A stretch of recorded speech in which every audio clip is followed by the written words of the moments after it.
Greetings, June Squad. It is I, Jay, master of all things nerdy. With me, as always, is my stalwart companion and defender of the nerd faith, Christopher. Just in time for Halloween, we are recording from Camp Crystal Lake. Surprisingly, a mass killer on the loose is not the worst thing about this camp. Really? Yeah, they're running a sweatshop in the cafeteria. They've got those poor kids making wallets from dawn to dusk. Huddle around the campfire, kiddos, because you are just in time for the Just Us Nerds. Wait, did you hear that? What is that? Ah! In a world where two nerds come together to talk about all things nerdy, Just Us Nerds podcast was born. We talk about comics, movies, and all things in between. Get ready to have your mind blown by the most amazing podcast ever recorded anywhere ever. The Just Us Nerds podcast. Aw, yeah. Whoa, that was a close one. Yeah! Damn goalie's gotta stay in the goddamn crease, not chasing me around the lake. I have no idea what that means, but I'm sure it has something to do with sports. So we're reaching out to our sports fans. Bravo, Christopher. Yeah, so I wanted to do, I want us to do a Halloween themed episode. You know, it's one of my favorite holidays. Oh no, it's mine too, man. So yeah, we got a couple Halloween scary kind of things, spooky stuff for today's show. And yeah, we'll do our normal show like always. I mean, if there's stuff that we've been reading that's not necessarily Halloween related, we can talk about it. Okay, good. But I thought this would be a great time to, we haven't had a show in a while where we just talked about something we read a long time ago. Yeah. Like we've said that we wanted to do that. We said there was a couple shows that we were going to do based on old ones that we've read. Have you read? Kind of, have you read this kind of a thing? And if you haven't, you better read it. You need to, and bring money. Yes. I'm telling you, that is going to be our next t-shirt. It's going to be the Just Us Nerds podcast, and on the back it'll say bring money. Bring money. I love that. So what I'm going to talk about is actually something that you've never read before. You said you've seen the movie. It's got a movie based on it. Uh-huh. And I've seen the movie, so did you like the movie? I did. Okay. I did. It scared the hell out of me. Yeah, right. And of course, we're talking about 30 Days of Night. I'm talking about the graphic novel 30 Days of Night. This was a IDW print. It's one of their earlier, when the company I think was still pretty young. Oh, okay. So this is I'm talking specifically about Volume 1 because this has gone on to become kind of like a Walking Dead, like a master series, ongoing, master series. This is written by Stephen Niles, who he's just written some really great horror type comics. He also did a really scary one, really creepy about Bigfoot, which I would recommend. Chewbacca? It is not. This is not Harry and the Hendersons. This is like, this is like straight up horror. Get out of here! Right. Go on! You're throwing rocks at him? Yeah. Oh, why'd you have to? I'm trying to be scary, that and you're the saddest part of Harry and the Hendersons. And you're invoking things that are going to make Don't me you cry. see we don't love you anymore? Oh, Harry, don't worry. Mr. Henderson still loves you. He doesn't want Jacques LaFleur to shoot you. That's all. Oh man, why'd you have to do that? Totally thrown off my scary mojo. All right. I'm trying to create an ambiance here of fear. So Stephen Niles wrote it, and it's drawn by a man named Ben Temple-Smith. I'm going to go ahead and let you just flip through it so you can see a bit of Ben's artwork. He has got just a great he does watercolor. Yeah. He does this great kind of watercolor. But like the heavy pencil too, like if you look, it looks like when he did it, the inkers, they didn't cross out, or they didn't get rid of any of the lines that they had already done. No, it's kind of cool. It's a nice fusion of this sort of there's a bit of amorphous. Some of the characters have kind of lack form, but then you have the hard. Nobody around here has a left friggin' eye. Right. I love how. I mean, so let me, before we go much more into it, as you're flipping through it, for those of you that aren't familiar with this, 30 Days of Night is a story that takes place in the isolated town of Barrow, Alaska. Barrow, Alaska. Barrow, I think it's Barrow, Alaska. Yeah, there you go. It's a like town, a wheelbarrow? Like a wheelbarrow, yeah. It's a town that's so far north that it experiences 30 days without sunlight. You don't say. Hence the name. He said it. He said it. He said the name of the movie.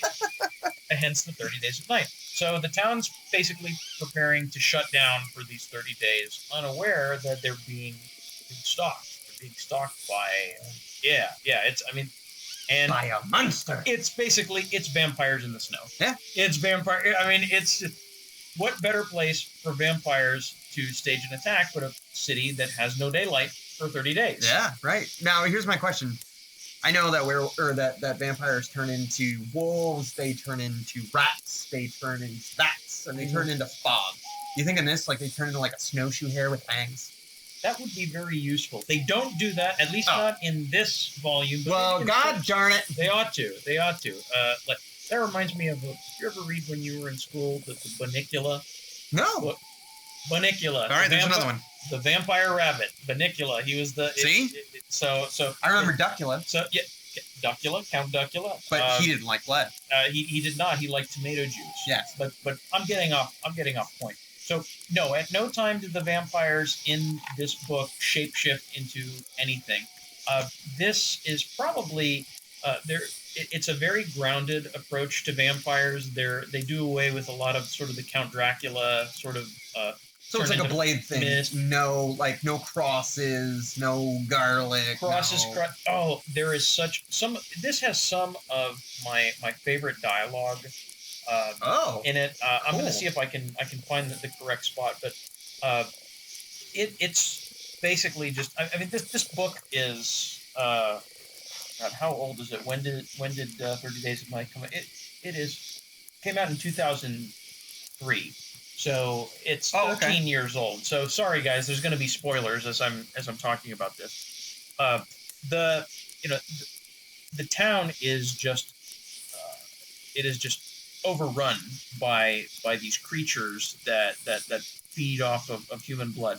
And there's a great part in the book, I'm probably not going to be able to find it, but they're talking about how man is just helpless before them. That's one of the things that's really cool about this book is it creates a sense of helplessness in the face of just overwhelming doom. Here it is. I found it. When the attackers first happened, they tried to fight. They tried everything. Bullets, knives, wooden stakes. Stella even tried a cross. The thing just laughed at her. It would have killed her if Eben hadn't been there to help.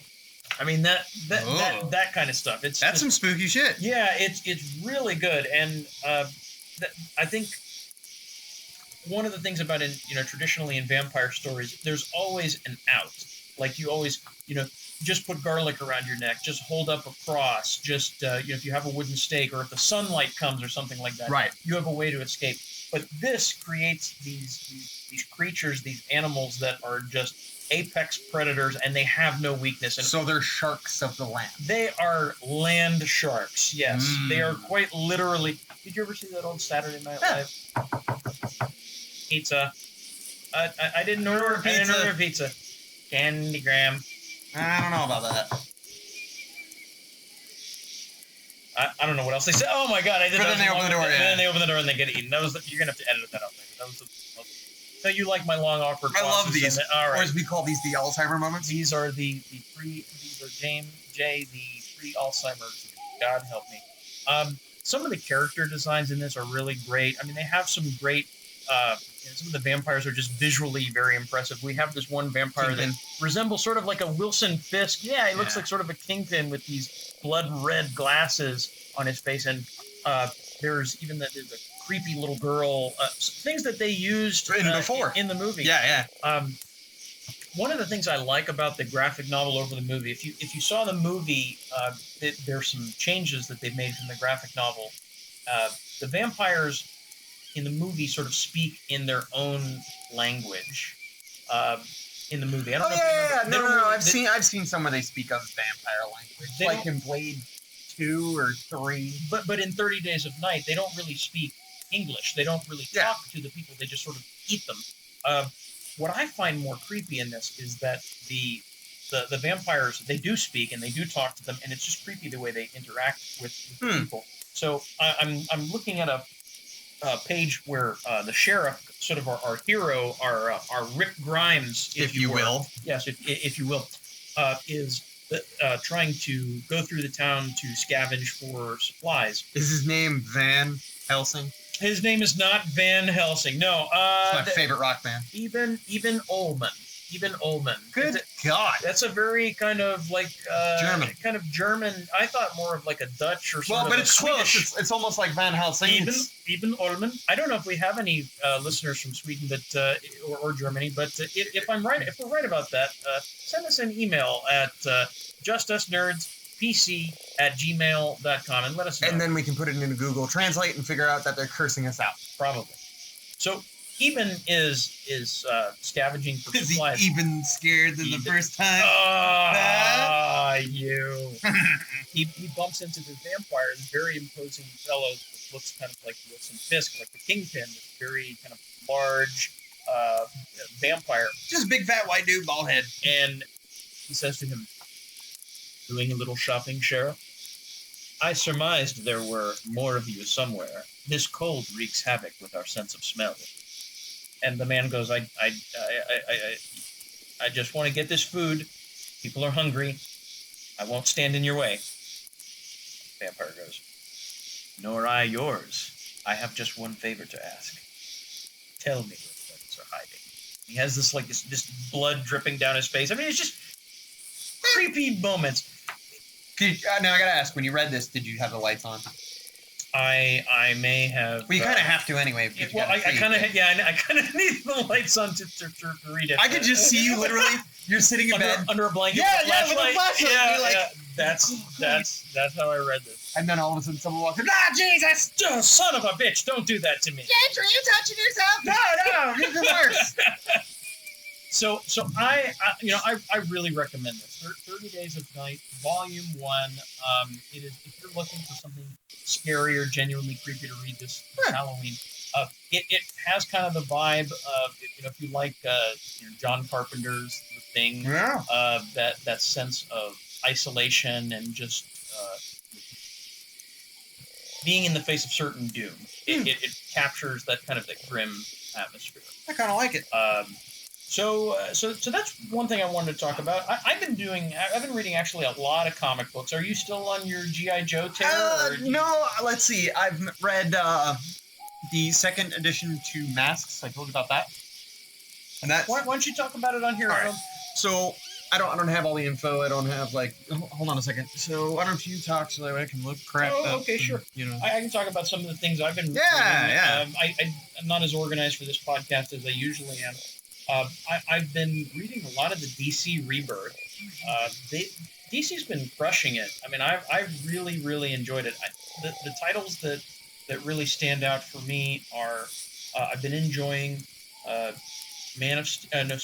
Action Comics and Superman. Mm-hmm. I know, kind of, I started off bitching a little bit about how I didn't like not a little bit, dude. Portrayal, but I really like it. I really like it. In fact, one of my favorite issue so far on this run, it's not a very big sort of spectacle event. There's no doomsday. There's no end of the world event. It's just an evening at the county fair with the Smiths, who are, of course, the Kents. Yeah. So Clark and Lois and little Jonathan.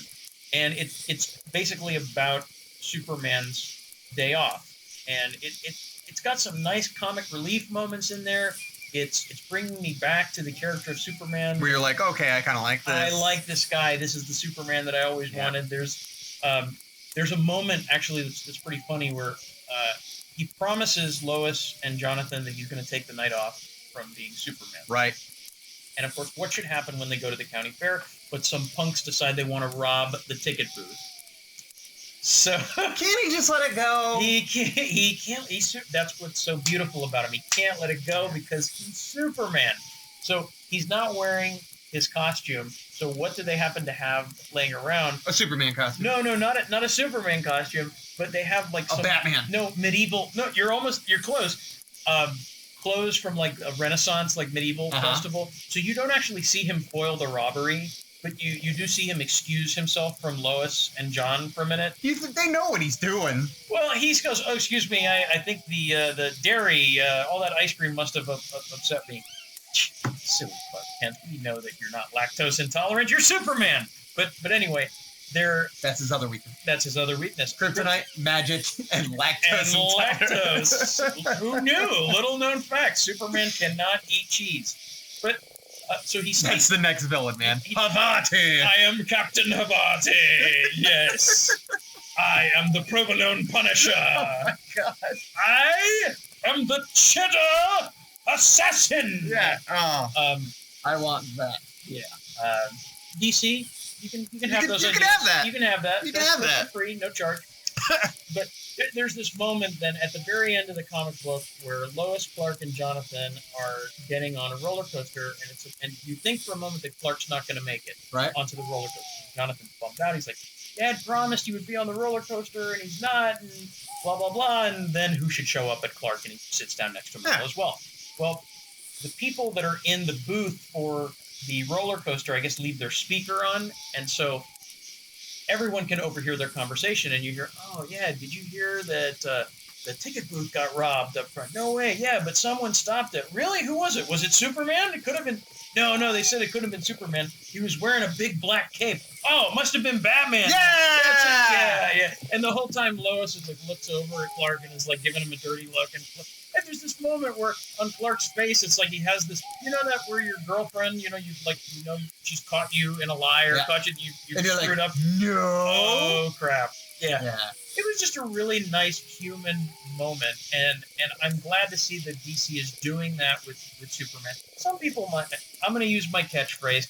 I liked it. Not everybody might have liked it. It's not an end of the world event. But you found it fun. I found it fun because it introduced a little bit of humanity back to the character. So what'd you read? I did read a recent purchase of someone's comicsology. I read the Big Trouble in Little China, Escape from New York. Oh, you bastard. I haven't read that yet. All right. So, this is by Boom Studios. Boom Studios. It's by Greg Peck, Daniel Bayliss, and Trayona Farrell. Oh, I'm sorry. Peck. But it's P.A. So. You got that reference, though. Yes. So, anyway... I stole the baby! Anyway. Don't I know you? I stole the baby from you, Dakini, when you were taking a pee-pee.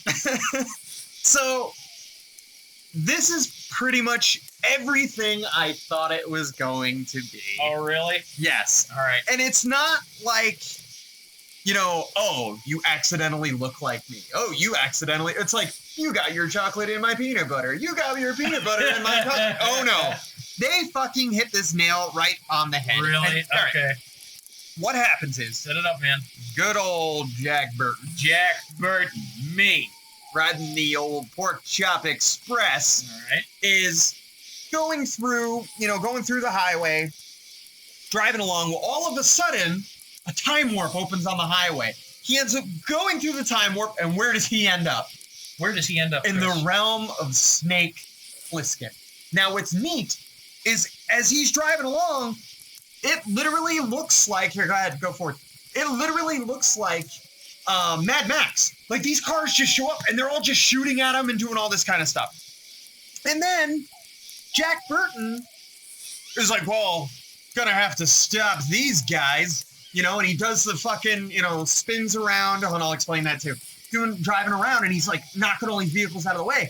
But meanwhile, his co-pilot is Lopan. It's the ghost of Lopan. He won't leave him alone He's now. Stuck with the ghost of Lopan. And I don't think he can hear him, but like you just see his comments where he just looks at him and goes, "You're a moron," And but he can't hear him. Is awesome. So here, keep going. So he goes through.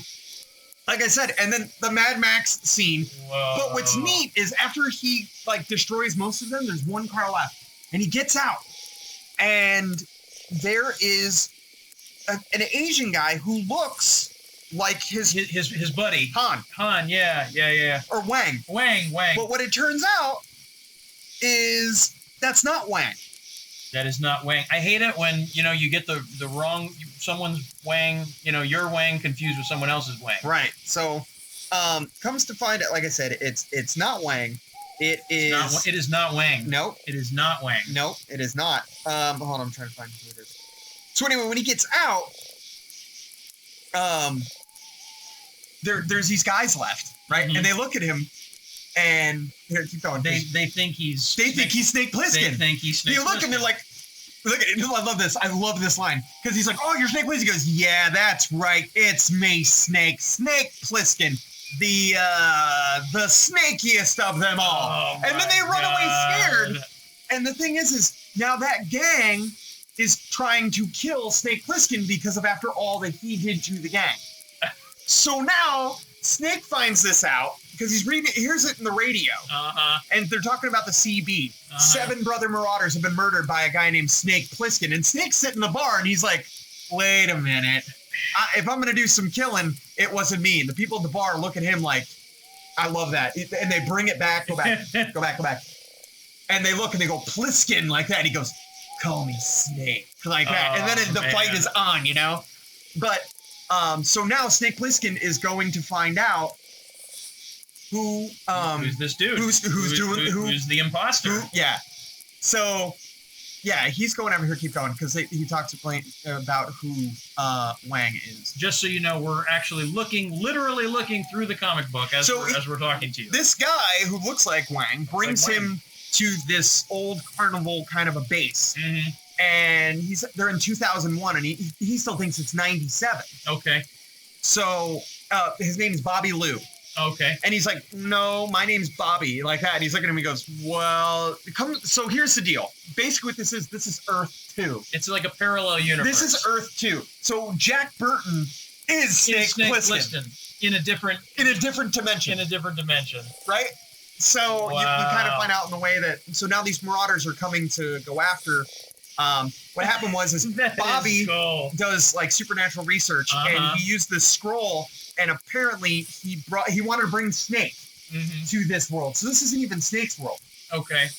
And he opened up the scroll to bring back Snake. Well, apparently he said it wrong, and he brought them both.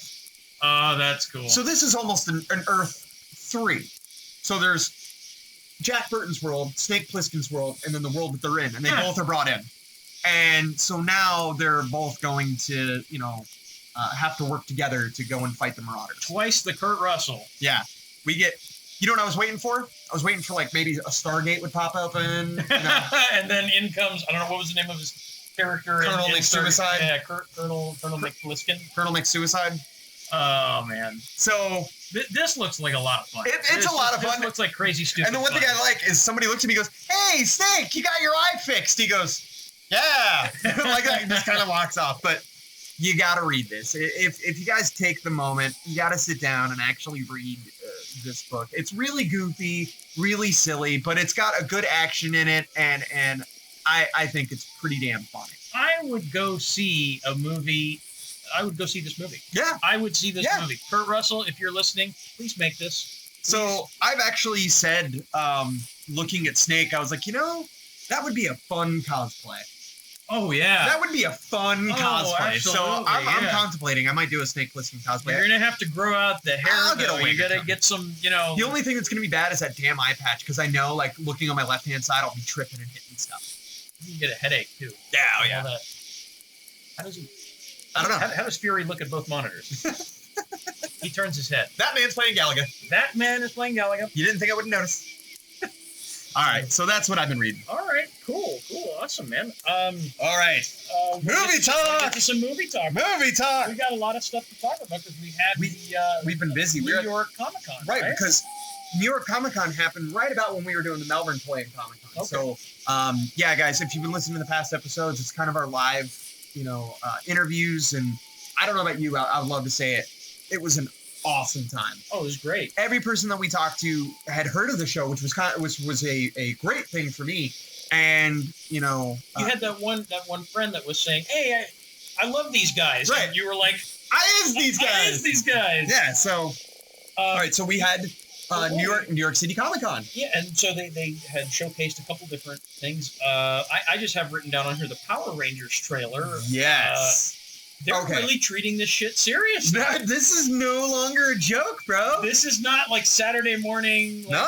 Go Power Rangers. Well, no. They did with the movie too, but you knew that was like, like the Ninja Turtles movie. They're like, okay, we got to make money off this cash cow with the one with Ivan Ooze. Oh god. But this is a retelling of the original 5 story. Mm-hmm. And what's kind of neat for me is you have original Power Ranger alum, not who you would think, but original Power Ranger alum in the cast. You mentioned Bryan Cranston. Right? Bryan Cranston was in the original show. He actually played a bunch of the monsters. He did the voiceover work for the monsters. That's hilarious. He's now playing Zordon, the leader of the Power Rangers, the floating orb head. Walter White was the monsters in the Power Rangers. And you listen to him, you can hear it's his voice, but he's like, I'm going to fight these Rangers. That is hilarious. So anyway, you find the story with these 5 kids, and it's basically, and you've seen the trailer, it's basically Breakfast Club meets the Avengers. It really is. Because they're all in trouble, they all have to go to detention, and they're all spending time there. And then a bunch of them end up in a rock quarry, and they look at this rock, and they can see through it. It's kind of bluish. They don't really know what it is. And somebody, I don't know how he has it, but he has blasting charges. And he's like, fire in the hole. And he blasts open part of the rock, and they each get a power crystal. And are we going to play it? I got to run it with the sound off. So they're each going to get their power crystal. And it looks more like something from Jurassic Park. They're like little pieces of amber. They're not the gold coin with like the T-Rex face on it or whatever. Mm-hmm. And you look at the beginning scene and you have Jason there, and Jason looks like he's wrecked his car from a DUI, and that's Zach. Zach's a white guy. Billy's a black guy now, so now they're not racist anymore. That's good. Trini, she looks, Hispanic, and then Kimberly's the perfect popular cheerleader. Say that 5 times fast. Perfect popular cheerleader. Perfect. Anyway, perfect. So she cuts her hair, and now she's a rebel, and they're like, okay, well, you're kind of cool. Let's hang out. That's why I'm bald. I wanted to be a rebel. But you went too far. I went way too far. Now you look like a dad. I regret the. So look at, he's got blasting charges. I don't know where it came from, and so they do that. They each get the power crystal, and. Can you give some background to people that don't know about the Power Rangers? What is the significance of the power crystal? Basically, that's what gives them their powers. That's what gives them their suits, their the access to their Zords, their abilities, whatever. However, in this one, they get superpowers without their suits on. I kind of like that. Yes, but I'm going to say no for me. Really? For me, I like that they were normal kids who had a martial arts background. But with that's what made them more powerful. With this, it's like, why do you even need the suit? Why do you even need it? Because maybe the suit's not what gives them the power. In the original show, the suit was it was like an Iron Man suit. And now, like, they dive to the bottom of the water, and now they can just hang out underneath and just chill. That's kind of cool for us. And then it looks like they're finding their way into the power base, which is their base of operations. Their bat cave, if you will. Yes. And but you kind of see them sitting in this room. You get your first look at Rita Repulsa, where she's looking at Trini. She's actually in her bedroom, kind of like Freddy Krueger-ish. Rita Repulsa, this is the evil villain, witch. Is the villain of the Power Ranger series. So in this, it looks like they're using their power crystals. They're actually in the center of the power base, and that's where they're getting, you see their suits starting to evolve to grow over the top of them. I'm excited to see it. It looks like a lot of fun.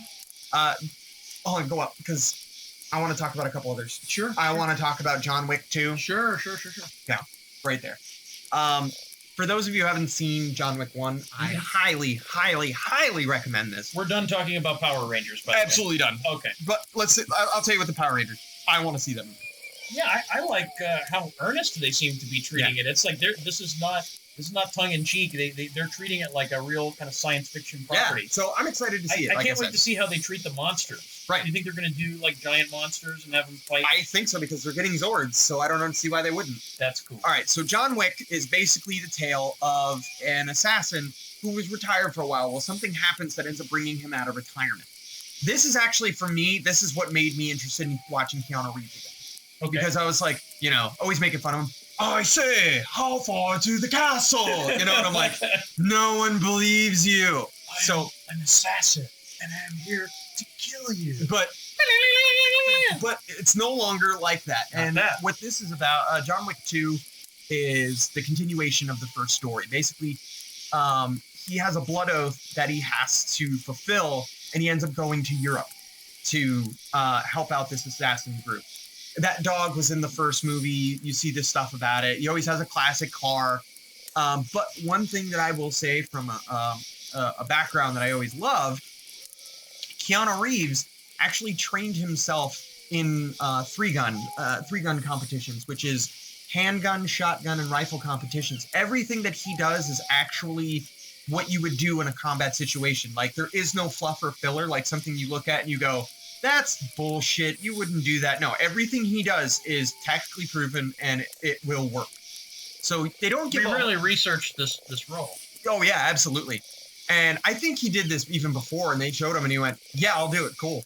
But for this, like, you know, it's a bang bang shoot 'em up, man. There's a combat at every turn. You know. Look, we got Morpheus in it. We got Cowboy Carl. And, that's right, Cowboy Carl. Or Cowboy Curtis, I'm sorry. You were close. Close enough. So it looks really cool. The first one was such a surprise. Not many people saw it. And that was the thing. I actually stumbled upon it on HBO, and I was like, yeah, I'll give it a shot. And then I watched it, and I was like, wow, I need to see more of this. I wanted to see more of this character. So it was pretty cool.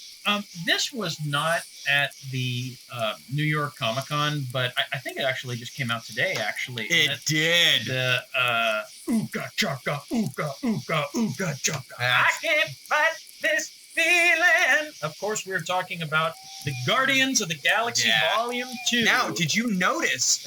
I love that. There's a little sign. It says "Spacesuits are for emergencies," and somebody puts tape and red marker and says "or for fun." Did you notice, by the way, about Yondu? He's on the team. But did you see his mohawk? No.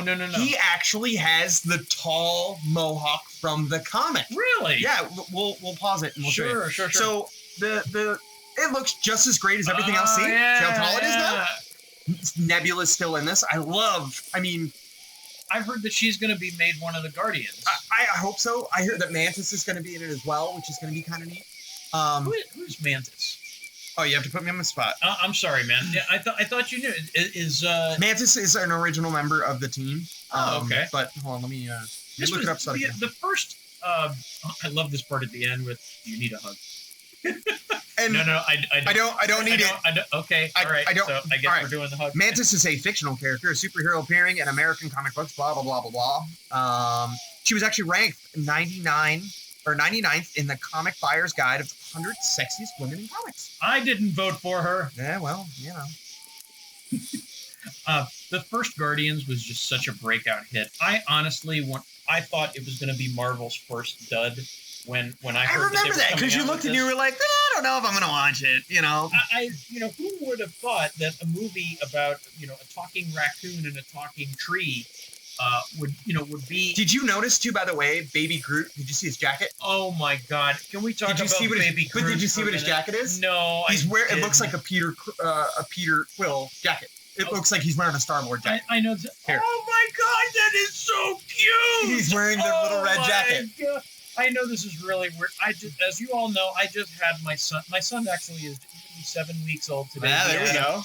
And so maybe I've got baby on the brain. But he reminds me of my kid. That is so cute. You know what's really weird is now James goes to the grocery store and every piece of fruit or pie or whatever, he looks at, it looks like my baby. Oh my James, God. that's an avocado. Oh, but it does. It looks so cute. Yeah. So I really like it. So yeah, actually it came out today.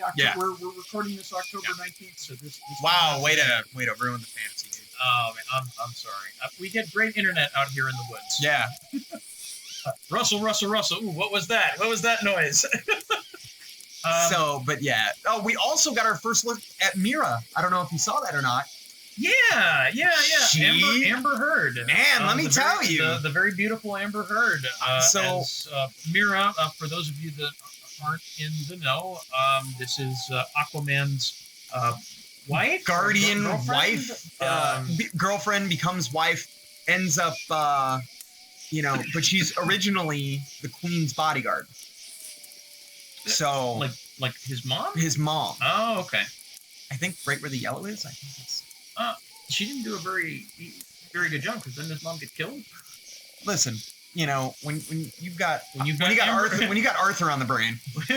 All right. You know what I'm saying? I'm thinking like if it's Amber Heard, then you let it slide. See, the problem is you're on YouTube, dude. That is my problem. All right. I mean, this is the new Justice League trailer that you're talking about. But she looks amazing in the. They did better than really what I thought they were gonna do. I did not think it was going to be possible. But I mean, that's straight out of the. I mean, the red hair. She's got the crown. I mean, it looks literally like the comic book has just popped, off the book and onto the screen. I mean, I'll say this for Zack Snyder. I've criticized Batman v Superman for sure, but the guy knows how to establish visuals. The guy is a master when it comes to establishing visuals. Absolutely. This was another one that we got. The new Harry Potter Fantastic Beasts and Where to Find Them. Yes. Now, basically what this takes place in the 20s. This is before any of the Harry Potter saga or whatever. So the main character, hold on a second. James. I know that he's played by what's his name, Eddie Redmayne. There you go. Ever since he did such a great job in The Danish Girl that when I see him in this now, I can't stop seeing him. See, in me, it's the other way because I saw him in the Stephen Hawking story. The Theory of Everything. It was anyway. So this takes place with his name's Eddie Redmayne. Eddie Redmayne. I said that. Yeah. So it takes place in 1926, and Newt Scamander has just completed a global excursion. Can't read today. To find and document extraordinary array of magical creatures. He arrives in New York for a brief stopover. What happens? The case blows open. Now, what's neat about this is one of the books that Harry actually had to read in school was Fantastic Beasts and Where to Find Them by Newt Scamander. So this is that monster book. Yes. Yeah. That's what this is. Continuity. So it kind of takes place with it.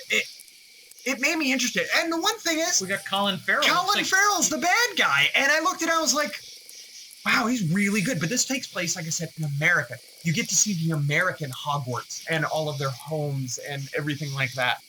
Let's make America magic again. Yes. All right. All right, enough. We're not going to talk politics. We're not going to talk politics, no. Not here. I'm excited for this. It made me interested. You know what it made me feel? Every year, remember around Christmas time, we would get a Harry Potter movie. Sure. We haven't had that in a very long time. And now all of a sudden we get it. And I looked, and literally my heart just went, oh, good.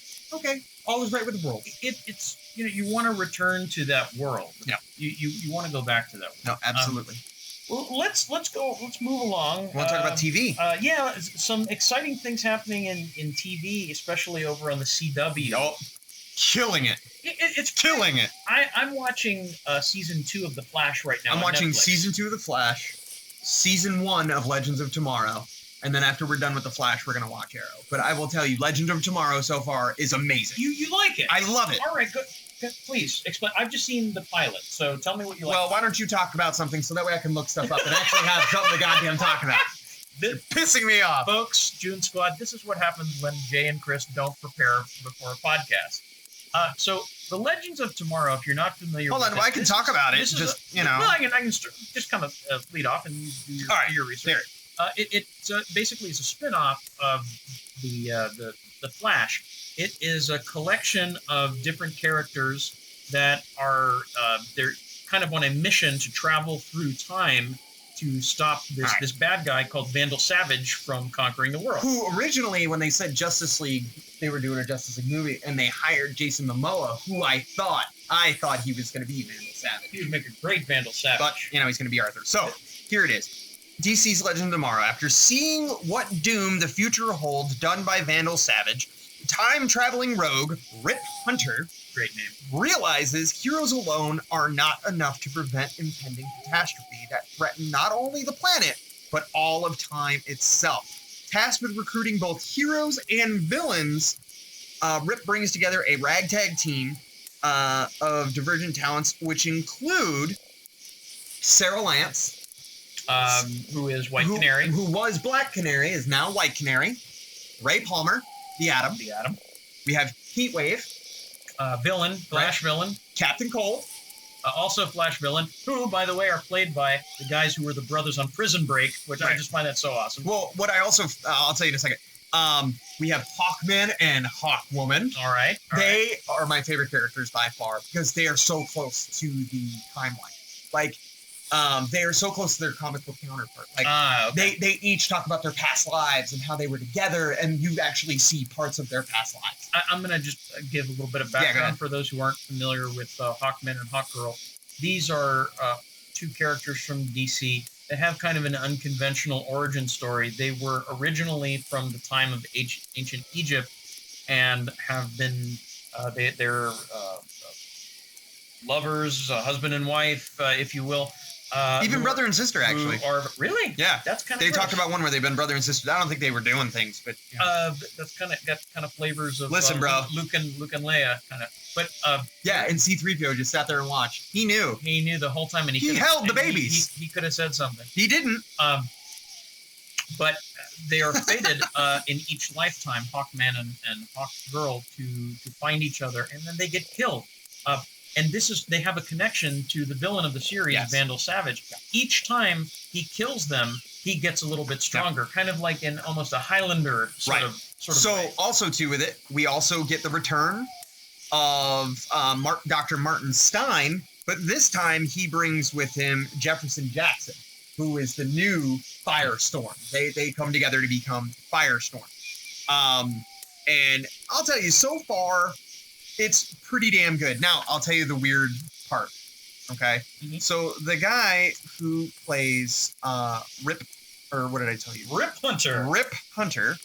Where is his actual damn name? Pissing me off. Rip Hunter, male prostitutes. Whoa. No. Easy there. Rip Hunter, Time Lord. Man about town. So anyway, his name is Arthur Darvill. Arthur Darvill. I'd go with Rip Hunter too if my name was Arthur Darvill. Is actually a Time Lord companion on Doctor Who. So now he's time traveling on his own. Oh, that's hilarious. So all Doctor Who fans see him and they go, "Hey!" And he's now. So wait, clear this up for everybody. Is the name his real name on the show? Is Rip Hunter. The actor's name is Arthur Darvill. And he played somebody else, a companion on Doctor Who. Yes. Oh, that is hilarious. So if anyone knows time travel and how to handle a ship, it's going to be him. It's going to be that guy. So what do you like about this show? I love. All right, so it's a combination. Like, you come to find out that these heroes have been brought together, and originally Rip kind of blows smoke up their ass. Like, he tells them, "You 6 or you 8 are, you're legends. You are legends. Everybody knows who you are." Well, it comes to find out, he goes, "I picked you guys because you are the ones who have the least amount of touch on the timeline. If you die, it's not going to change anything. You are inconsequential. They're basically expendable. They are absolutely expendable." And so I looked at it and I was like, well, shit. I was like, and you know who takes it the hardest? Ray Palmer. Because Ray is doing so much with his science. He's like, "Whoa, what about my science?" And he goes, "Hogwash," and he's like, "It's crap." He's the character that he really does want to make a difference, so that it's got to be crushing. Yeah. Well, what's tough for me is still when I see him and I see that smile, I go, "Hi, Clark." Because the Atom, for those who aren't familiar, is played by the actor Brandon Routh, who was in a little movie a few years ago known as Superman Returns. Which was played Superman. Which was good. Up to a part. And, it's the... So anyway, so I really like it. So you said you've been watching season 2 of Flash, and as have I. What have you think so far? I love it. I love it. I love Flash. We get another Flash. We get Jay Garrick Flash. That's what episode are you up to? I am still I am at the episode right after they've introduced Hawkgirl. I am right in the middle of the episode. Oh wow, you're way ahead with me. Where it's Christmas and that's way ahead. Trickster and what's Weather Wizard. And I won't spoil it. But anyway, so that's way ahead. Okay. Do you know what I did like though? So we have Jay Garrick, who is the original Flash, originally in the comic book line. However, you come to find out later on he belongs on Earth too. But did you notice there was this female cop who had just been attacked, and she's laying down on the ground, and she goes, Flash, come help me. And they both come running, and they said, oh, help you. And there's that brick wall in between, and it looks just like the comic book. It's a perfect homage. For those of you who have no idea what we're talking about, we're going into mega uber nerd mode here. I'm going to find the comic book. What we're talking about is, okay, so kids, way back when the Flash was originally created, he was not someone who wore a red suit with the wings on his head. He was actually a guy who had a dish on his head. It's actually a World War II helmet. And I like that. It was a World War I. It was his father's World War I helmet that he put wings on because he could run so fast. I like that they did that. Originally in the comic, I think it was done as sort of an homage to Hermes, who was the Greek god of speed. So the comic book that we're actually talking about is Flash number 120. Flash of Two Worlds. Yep. So on the cover, they have that exact scene where someone is going, Flash, help, and then you have both Jay Garrick Flash and Barry Allen Flash running at the same time. Neither one can see each other, but they're gonna meet. Yeah. They're gonna meet. And we find out that there's a new villain, and he's a speedster too. He's a speedster too, which is Zoom. But you know, like I said, how do you feel about that? Here's the deal, though. You know what's funny is everybody probably listening to this like, we know we've seen that on CW. You guys suck.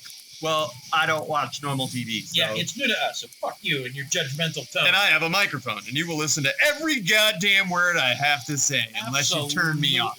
Absolutely. Why do you get so hostile there? Maybe they were... We know... Dude, they're comic book nerds. They're nerds just like us. Somebody was out there was like, listen to them talking about something that's been out for a year. Worst podcast ever. Yeah. So anyway. Well, how do you feel about that, the villain always being someone who's a speedster? For me, I mean, it's somebody who matches up to his ability, but however, I've already found out in season 3 they're just releasing a new rogue. So finally we're going to see Mirror Master. So we're going to see that. I don't know if they're going to be throwing out the top. The invincible top. I don't know if you remember him. He was a villain. He actually has like little tops. He had little tops that he would throw at people. There is, I don't think it's spoiling anything to tell you, but in the Christmas episode where it has the trickster. Does he punch Santa Claus in the mouth? He does not punch Santa Claus in the mouth. I'm sorry, no. But one of his death traps that he has are these exploding dreidels. So it's like hundreds upon hundreds of dreidels, and they're exploding dreidels. So you made me think of that when you were talking about the top. Yeah. So I'm really liking Flash. I think Grant Gustin is just doing a great job. I love him as the Flash. You know what's kind of sad? Like now, the new kid who's playing the Flash, Ezra Miller. I actually look at him like, well, buddy, now you've got to live up to that. You're not Grant Gustin. That's all I think about. You know what's sad? Because like I look at the movie and I'm like, you're not Grant Gustin. Go away. Go home. Like sitting in my second favorite chair. Who talks because like I remember seeing like Grant Gustin for the first time, like in a clip for the Flash, and I looked and I went, he's kind of small, like that. I was like, Flash is kind of a midget in this, but just the way that he brings it, and but he's not Barry Allen. I don't know if you know that. By the way he acts, he's more Wally. I've heard he is definitely more Wally. Rick Shea from our from Famous Faces and Funny, he said the same thing. Yeah, he's definitely more Wally, but. I like it. He's the everyman. He is the Spider-Man of the DC universe. Oh my God! So he's Captain Guilty. He is. He is. Because he's rebuilding the city at the night. Yeah. Putting everything back in. Yeah. So I'm really enjoying that. So we started off just talking about it being a big year for the Arrowverse. So we've got Supergirl coming to the CW, which is a big thing. You want to talk about Superhero Fight Club? Oh my God! We addressed it briefly. I put it on our Facebook page. Yeah. So what they did is they always have this thing where it's called the Superhero Fight Club, and it's this looks like a giant jungle gym, and Cisco and Caitlin Snow, not Caitlin. Oh my God, I can't think of her name. From Arrow. Felicity. Felicity. So Cisco and Felicity kind of build this little like danger room. Yeah. But what you see is Supergirl's actually chained to a chair, and here comes Arrow and Flash. He's like, "Do you know why we brought you here?" She goes, "Oh my God, is this a Superhero Fight Club?" She goes, but she's like, I let you take me, right? Because I mean, she's the strongest woman, in the universe. And maybe she was hoping for a little 50 Shades of Grey action. I don't know. But then she was like, ooh, Superhero Fight Club, even better. You know what's funny is Gwen has actually told me with this. She said that Supergirl, she actually watched the entire season of Supergirl. Okay. And Supergirl, to her, reminds her if Felicity had superpowers. She's very quirky, very awkward, very, all this kind of stuff. So anyway, so they've got this danger room going, and the Atom's there, Firestorm's there, White Canary's there, Black Canary's there, and down comes this, and there is Felicity and Cisco running the danger room.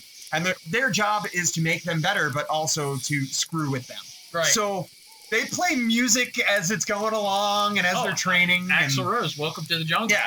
And you don't know what's going to happen. And it's just so cool that you see these guys work together as a team, but also to make themselves better. So I think as, when the CW was establishing, these characters, I think that's one of the things we love about things like this, movies like The Avengers. You finally get to see these great characters interact. You know what's kind of neat too? If you look at all their logos. Did you see that?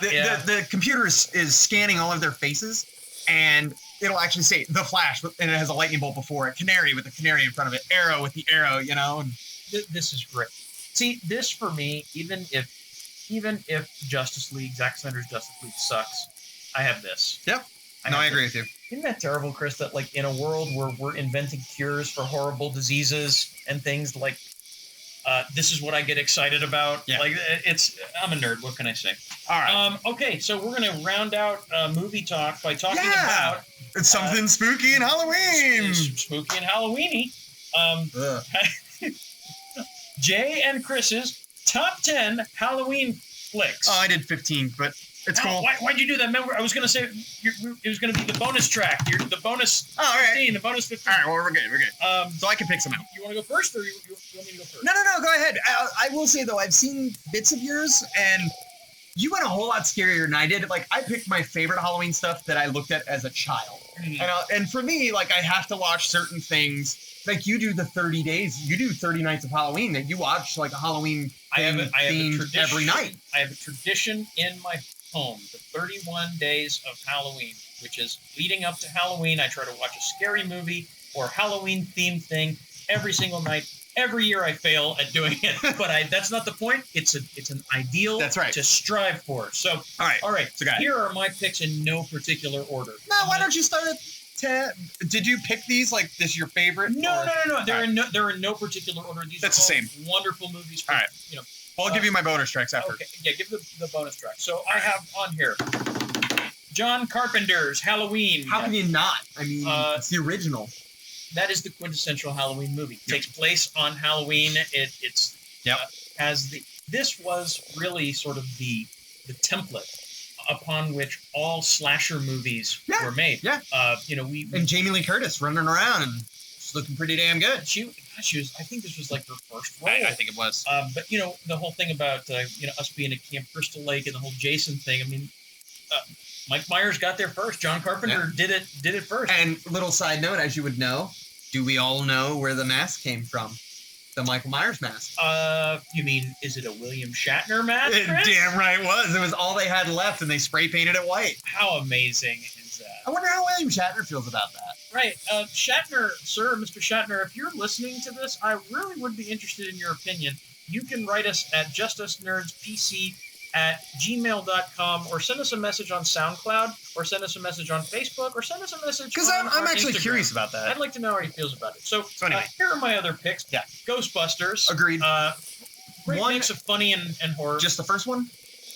Because the second one has a Christmas, New Year's Eve kind of thing to it. So yeah, exactly. I didn't want to include sequels. I could have included also John Carpenter's Halloween 2, which if you look You mean John Carpenter's 1 through 15, whatever it was? No, well, I mean, really 1 and 2 is kind of like a retell of the story. No, Godfather 1 and 2. It's one big, long story. Yeah, I agree. So Halloween occurs, at the beginning of the night. Halloween 2 occurs later in the night. Yeah. All right, what else you got? I got Dog Soldiers. What the hell is that? Okay, get ready to get schooled, my friend. Okay, Dog Soldiers is this fantastic little gem, all right, about a group of soldiers in the Scotland Highlands that are conducting an exercise when they are beset upon by a group of werewolves. No! Listen, man, look, I gotta tell you, I'm going to show you a little clip of it. While What year was this made? This, oh God, I don't know. It says 2002? No. It's not made in 2000. This movie is this the movie? This is a clip from the movie. So you've got, first of all, some of the best looking werewolves. Really? In movies. Oh yeah. You know how picky I am. Oh no. Hang on. We'll get to that. Because I just see a guy stumbling around. No. This is toward the very end. You might have just pick that one. Maybe. Yeah, it's. Whoa! All right. Yeah. You have some of the best looking werewolves on film. It is a. Oh, so much for that one. It was described in the actually on the cover. I remember on the DVD art. Okay, so it's DVD. It is Aliens meets The Howling with a Predator twist. Now you hear that, right? Yeah. And you got to think this is going to be garbage. This is going to be horrible. Chris, I love this movie. I mean, this movie. I don't know why it shouldn't work. It works. I mean, it just works. Oh my God! So you basically. I'll have to sit down and watch it. I will at least give it one round. You need to give it. You can. I give it one It's round. available on YouTube. You can find it. I can watch the whole damn thing. All right, what else? Dog you got? Soldiers. All right. Yeah. Another werewolf movie. An American Werewolf in London. Absolute classic. Absolute classic movie. That's one of those movies that it combines horror with, like Ghostbusters, combines horror and comedy so expertly. And Chris, I don't know about you, but that is really, it's like watching a good horror movie. It's like a roller coaster. They bring you up, then they bring you down, then they bring you up, then you bring you down. And what better way to bring you down from that high of that terror than making you laugh? Oh, yeah. It disarms you, right? And then when you get to the jump scares, it makes it all the more frightening. Oh, okay. Okay. No, I agree. Next on my list, I actually just watched this last night with the missus, Sleepy Hollow. Now, you're talking with Johnny Depp. Tim Burton's Sleepy Hollow. I love that. That is such a good telling. Now, for me, it has a special place in my heart because I'm actually from that area. So we all know that story, and actually the little town of Sleepy Hollow puts on the Headless Horseman Fest. Really? Yes. So every night there's this big giant parade, and a guy comes out as the Headless Horseman with a flaming pumpkin in his hand. Oh, that's great. You go on the Sleepy Hollow Trail. I mean, the bridge, that covered bridge, is still there. I mean, the town is actually called Terrytown, but in the early '80s they actually changed it to Sleepy Hollow so that way they could make more money. Perfect. So, next on my list. Throwing some love to my man Zack Snyder. Yeah, no, I give you this. Zack Snyder's Dawn of the Dead remake. Was the scariest zombie movie that I loved it. I loved it. That scared the hell out of me. I don't know how many times I've seen this movie, and Snyder, I may give you shit about Batman v Superman, but you crushed it with this zombie flick. I agree. I mean, sir, I salute you for that.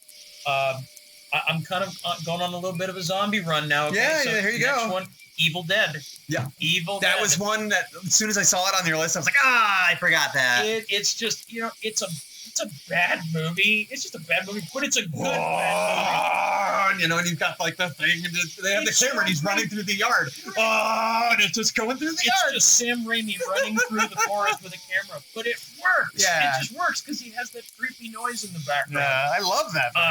Yeah. So Evil Dead, Shaun of the Dead. Dogs can look up. Shaun. All right, fine, but dogs can look up. Yeah. It is. Love that movie. It is so great. Where he has got to kill his mom's boyfriend. All right, we'll go to Mum's house, kill Richard. Sorry. Then go back to the Winchester and wait for all this to blow over. Just blow over. No, it's all right. It's not this end of the world. Oh no!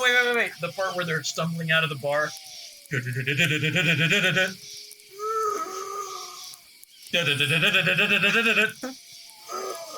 know the part I'm talking about? Yeah. Next on my list, another John Carpenter flick, John Carpenter's The Fog. That was a creepy movie because you didn't know what was happening, and they give this weather element basically kind of a life of its own. Yeah. All of a sudden they're like, oh, and also, I mean, you can't board up stuff. You can't do a bunch of stuff, but it's pretty, a good ghost story. Yes. It's an awesome. I completely recommend it to you.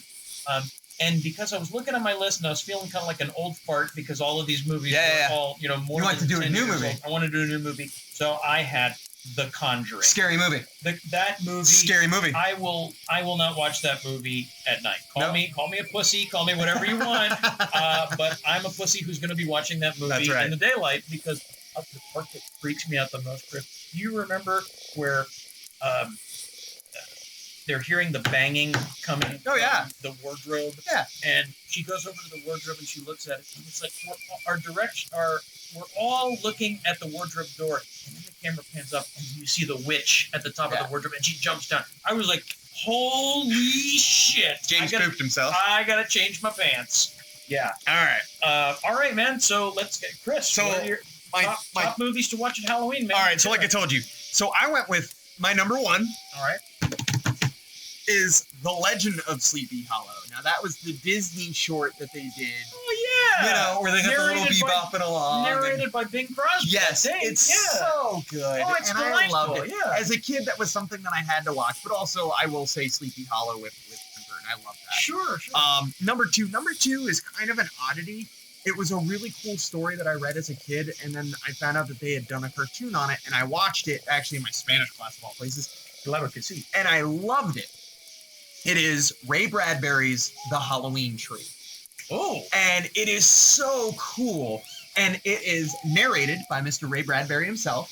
Oh, awesome. And one of the main characters, Mr. Monshroud, is played by the late, great Leonard Nimoy.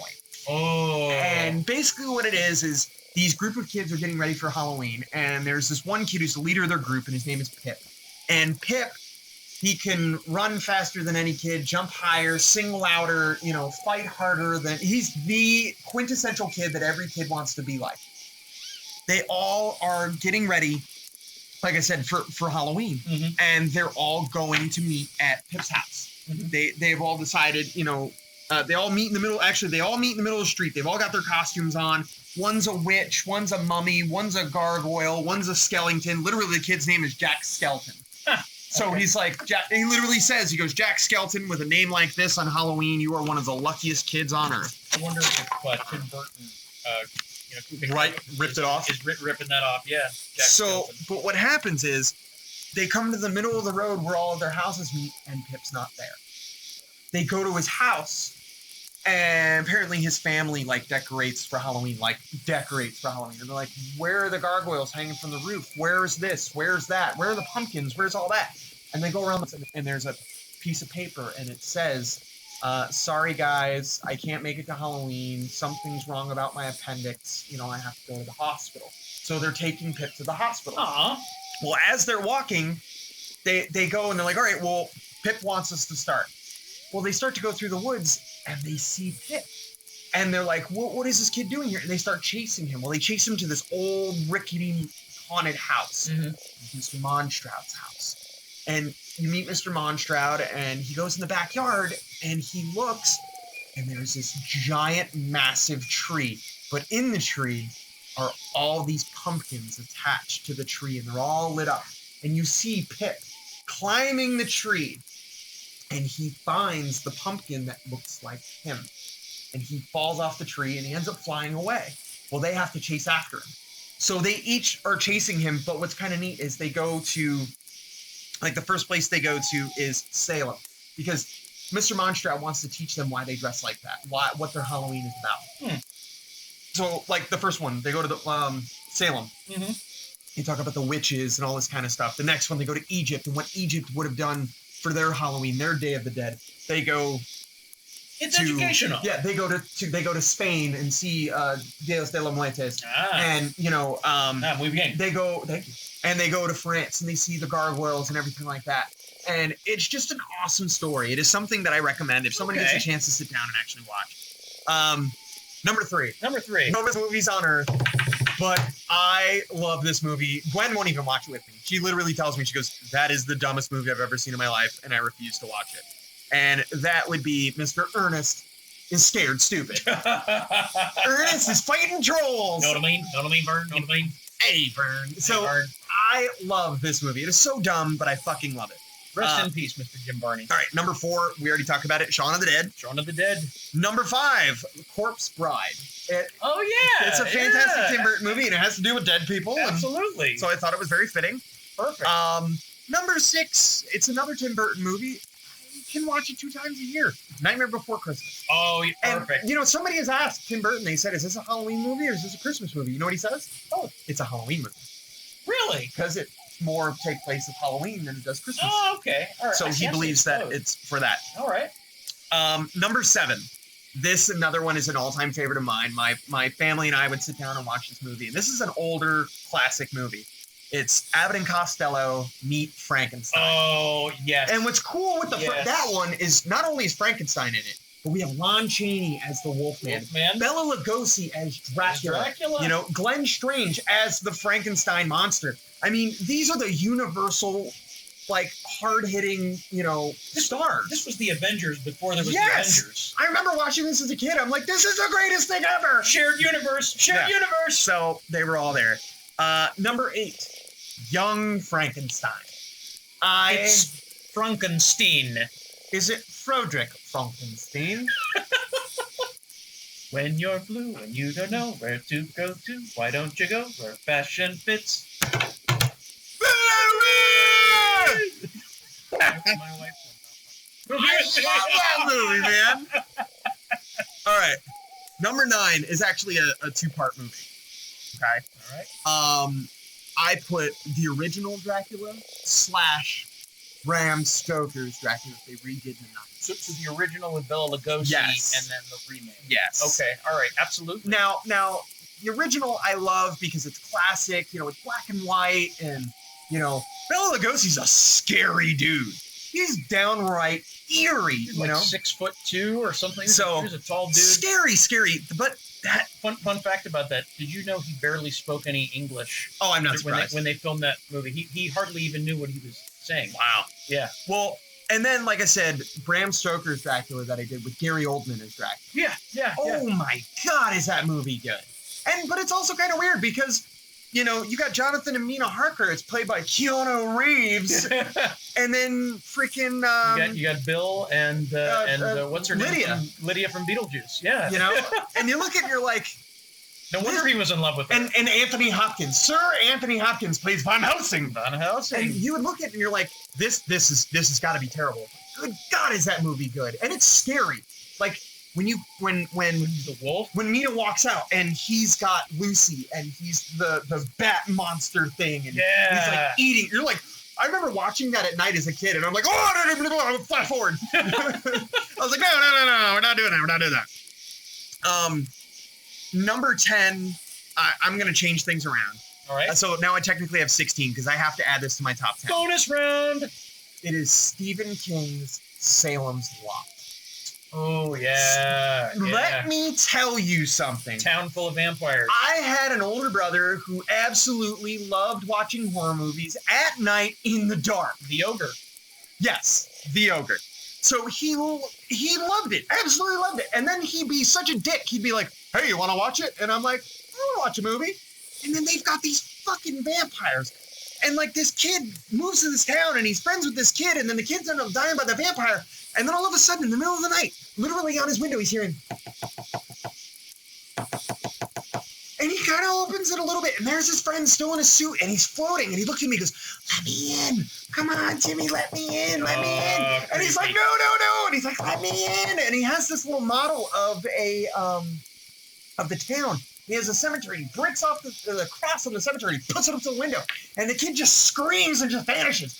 And I'm just like, what the hell is wrong with this place? This is some scary shit. That's really what happened. I'm happy. I'm glad I grabbed my razor blades. So anyway, didn't see anything I know that was. So, but then in the end, like he's trying to escape out of the house, and all the vampires are coming through this tunnel, like chasing after him. Scary fucking movie. Right. All right. So number 11. I did another twofer. I did the original Wolfman with Lon Chaney. Oh, of course. Just a classic movie. Absolutely. And you learn about, that's the leader of the damn vampires. He looks like Nosferatu and he scared the shit out of me. We've got YouTube up while we're recording. Sorry. Oh, look, he's got Lon Chaney's werewolf in there. I'm distracting Chris with a shiny object. So, like I said, the original tells you the great story, but then the other one I did is the new one that we did with Benicio del Toro. I never saw that. Let me tell you, they tried to redo the original, and it was never as good as the original. However, It is amazing. I loved it. I think I'm like the only person in the world who loved this movie. I have it. I'll let you borrow it. Well, you know what? If you love it, then that's good. Then you enjoy it. So, number 12. Ready? I'm ready. Monster Squad. Oh, yeah. You gotta have the Monster Squad, man. Wolfman's got nards. That's right. And I kicked Wolfman in his nards. Number 13, I did Abraham Lincoln, Vampire Hunter. I haven't seen it. You may also. It is a terrible movie, but I love it. I was going to say, you may be also the only person that loves that. Number 14, Hocus Pocus. You have to watch that movie at Halloween. There's rumors that they're going to make a second one. You know what? Yeah.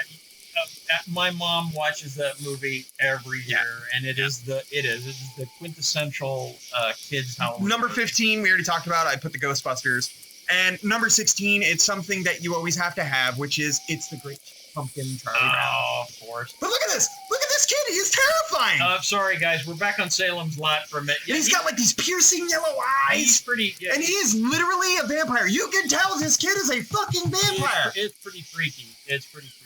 Can I amend your list? I'm going to add one to your list. Yeah. Garfield's Halloween Adventure. Oh, okay. See, there you go. I watch that every year. Hey? Every year. Garfield and Odie going out trick-or-treating, getting into trouble. Whew. All right. Wow. Well, I'm going to add one more. Add one more. Do it. I believe it's a Stephen King movie. Silver Bullet. Yeah. With the kid in the wheelchair, and he's got like this badass wheelchair. Very good werewolf movie. I'm going to add one to that. The Howling. Oh, see, there we go. So this could just go on and on.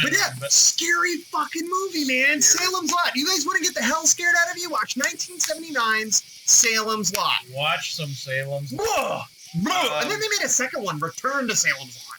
Why would you go back? I don't know, but apparently they didn't have enough. All right, man. What do you want? We are way over. Yeah, let's do a call to action. All right, call to action. This is where we need you guys. All right. I don't know where my Jack Burton, John Wayne came out. Nice. May the wings of liberty never lose a feather. All right. Actually, they say that in the comic. Do they? Awesome. Yes. All right. So here's some upcoming events, guys. Halloween Comic Fest 2016. What?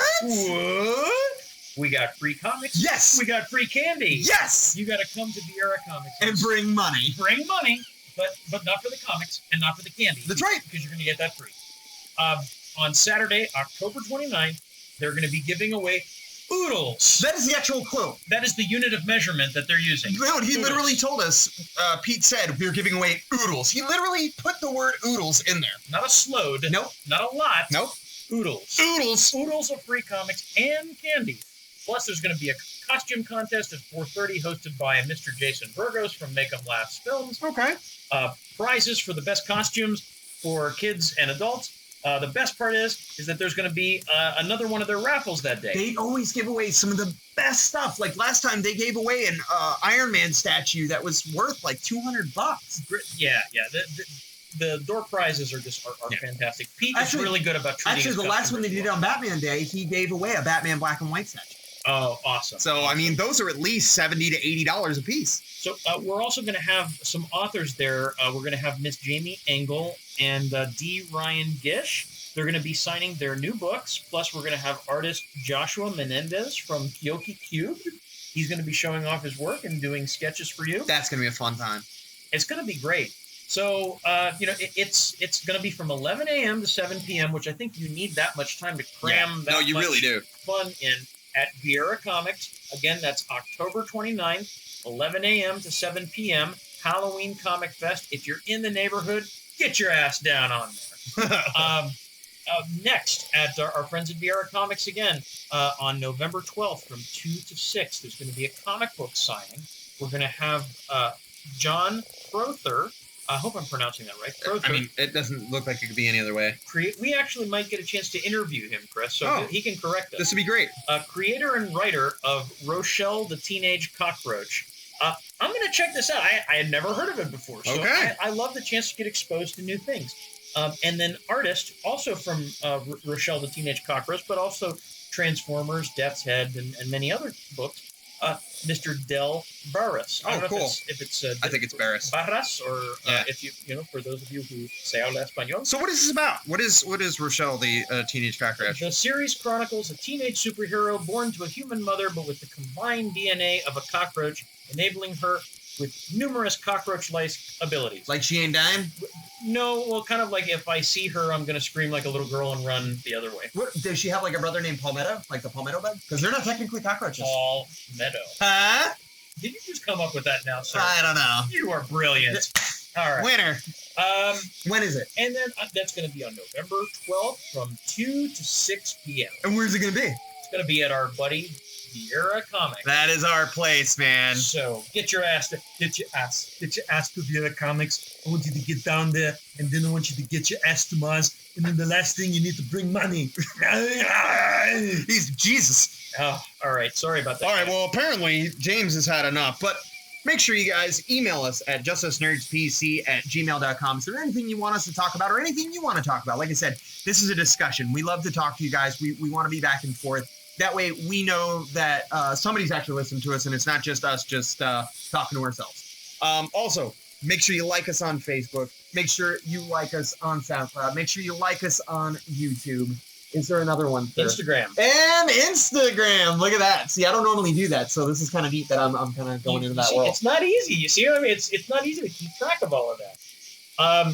All right. Well, June Squad, this is all the time we have for this spooky edition of the Just Us Nerds podcast. We hope you'll join us next time as we discuss comics, movies, and everything in between. Until then, remember to stay out of the basement, don't fall asleep, don't feed the mogwai after midnight, don't have premarital sex when you're supposed to be babysitting, and of course, when someone asks you if you're a god, you say yes!